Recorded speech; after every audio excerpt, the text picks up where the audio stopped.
The setup icon contains the settings contained in welding and non-welding mode, as shown by the selected blue icon.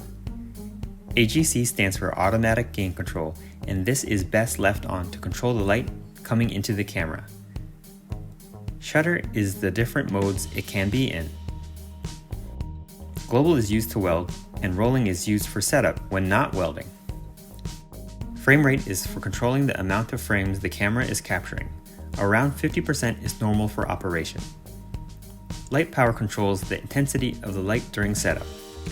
Weld sensitivity adjusts how much light must be present in an arc before it switches modes from setup to welding. The higher the slider, the more sensitive it is. This is a histogram. It is a representation of light coming into the camera. These slider handles are controlled by the AGC when on.